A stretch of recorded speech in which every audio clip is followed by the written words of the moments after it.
On September 3rd, China held a grand military parade in Beijing. Western media such as the BBC immediately focused on the ballistic missiles, hyping up the China threat, while Trump, seeing Putin and Kim Jong-un attending the parade, immediately claimed that this was conspiring against the US.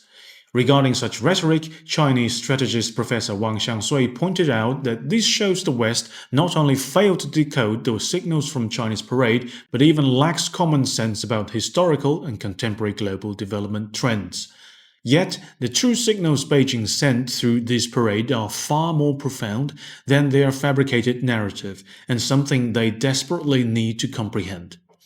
1. That this is not intimidation against America, but retribution for American arrogance and brutality. In this military parade, 84% of the equipment was displayed for the first time. During CNN's live broadcast, their television commentators could not provide any information about the new weapons, couldn't even name them, and could only vaguely say, "These are China's new missiles," sort of appearing very unprofessional. So this exposed that the West was completely unprepared and caught off guard by the speed of China's defense technology development. Faced with numerous cutting-edge Chinese equipment that the US military is still only conceptualizing or has never even heard of, the American media's response strategy was nothing more than rehashing the old China threat theory. But what they avoid mentioning is that it was actually America itself that caused China's explosive development in weapons and equipment. At the end of last century, China joined WTO and everyone thought peace and development would become the world's main theme. To have more funds for economic development, China even conducted large-scale military downsizing of 1 million personnel.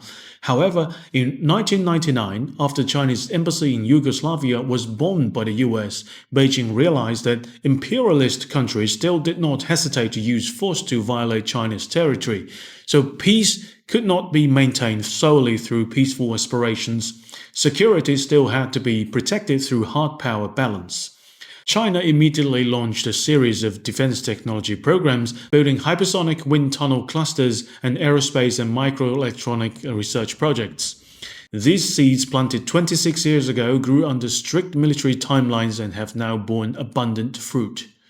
For a nation as young as the United States, with just over 200 years of history, Clinton's transgressions against China 26 years ago may seem like ancient history.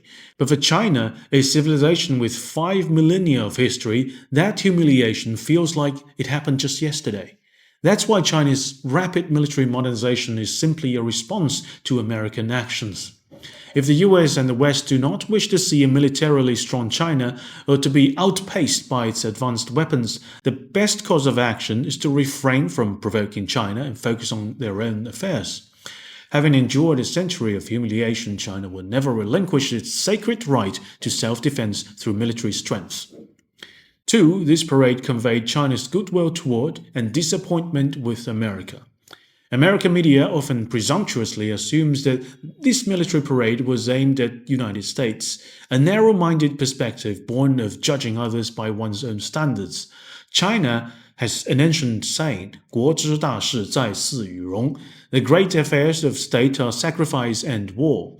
The West, however, seems to focus only on war, overlooking the fact that the full name of the event is Commemoration of the 80th anniversary of the victory of the Chinese People's War of Resistance against Japanese aggression and World Anti-Fascist War, a solemn ceremony honoring the triumph over fascism.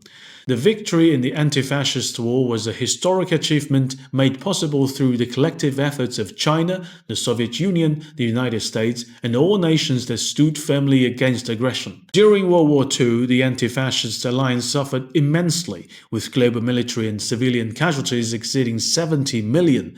As the main Eastern theater, China endured over 35 million casualties. The Soviet Union, bearing the brunt in Europe, lost approximately 27 million lives, and the United States also sacrificed more than 400,000 people. By commemorating this victory, China also honors the joint struggle waged alongside American and Russian peoples. Chinese textbooks have never deliberately diminished or erased the crucial role the United States played in the Pacific theater. What dismays China, however, is that today's America, increasingly bound by national interest to Japan, is actively aiding the revival of Japanese militarism, even at the cost of dishonoring its own World War II veterans. Consider the Battle of Iwo Jima, one of the fiercest engagements fought by the United States in the Pacific. On an island of barely 20 square kilometers, American forces suffered over 26,000 casualties, including nearly 7,000 dead, about 1 in 3 of those who landed. The 5th Marine Division alone endured nearly half casualties, the highest rate of any U.S. division in the battle. Yet, on March 29th of this year, when U.S. Defense Secretary Hexeth attended a memorial on Iwo Jima for American war dead, in front of the cenotaph, he honored shared warrior ethos of the Japanese soldiers. Moreover, in its effort to contain China, the U.S. has acquiesced to Japan, a defeated invader in World War II, developing aircraft carriers and other offensive weapons, and potentially even pursuing nuclear capabilities. This has led China to recognize that the post-World War II international order is under severe challenge, particularly when those challenges come from one of its principal architects. It is now clear that this system cannot be restored with minor repairs alone. And as a responsible major power, China must therefore contribute in its own way to create new stabilizing forces for global peace. Notably, the heads of state attending the military parade were mainly from ASEAN, Shanghai Cooperation Organization member states, and Belt and Road Initiative partners. Among them, Indonesia's President Prabowo Subianto, despite domestic turmoil, flew overnight to Beijing for the ceremony. This reflects a shared memory of suffering under Japanese fascism and common aspiration for development and security.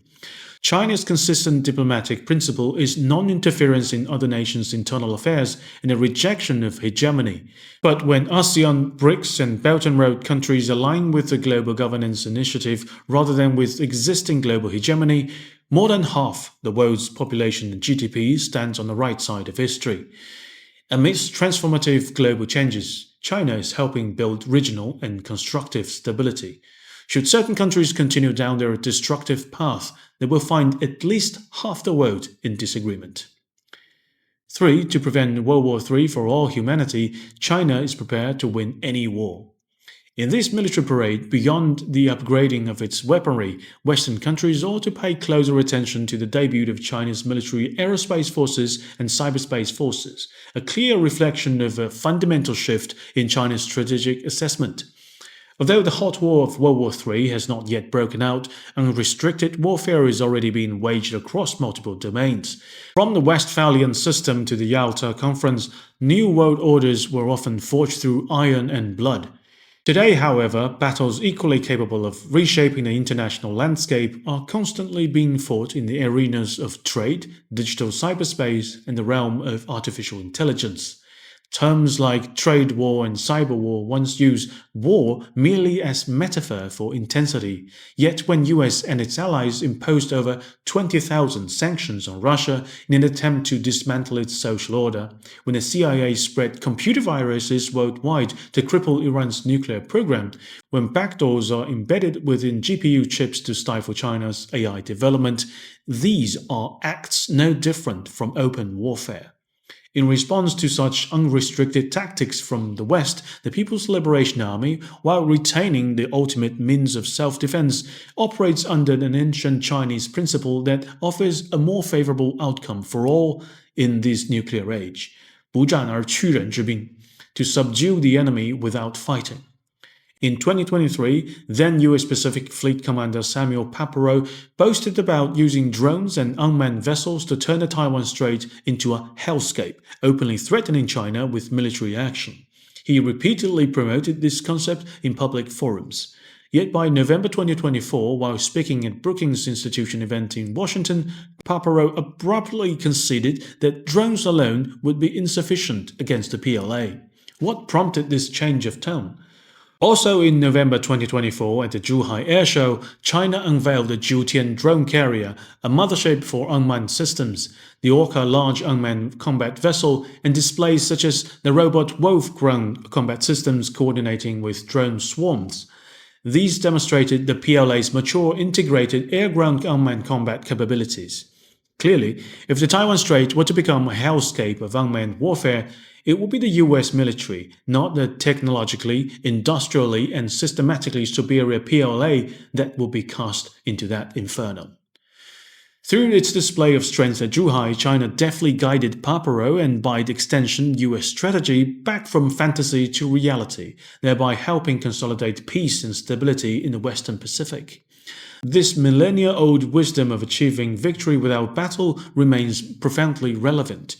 At the September 3rd parade, China further exhibited multiple large stealth loyal wingman UAVs, unmanned underwater vehicles, and robotic ground platforms, all representing technologies where China not matches but leads, creating a generational gap.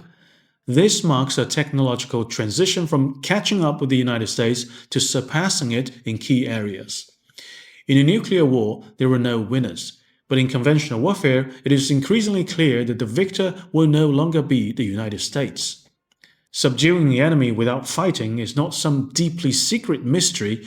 It has always been the most important part of Sun Tzu's Art of War, which is also one of the most important textbooks at America's West Point Military Academy.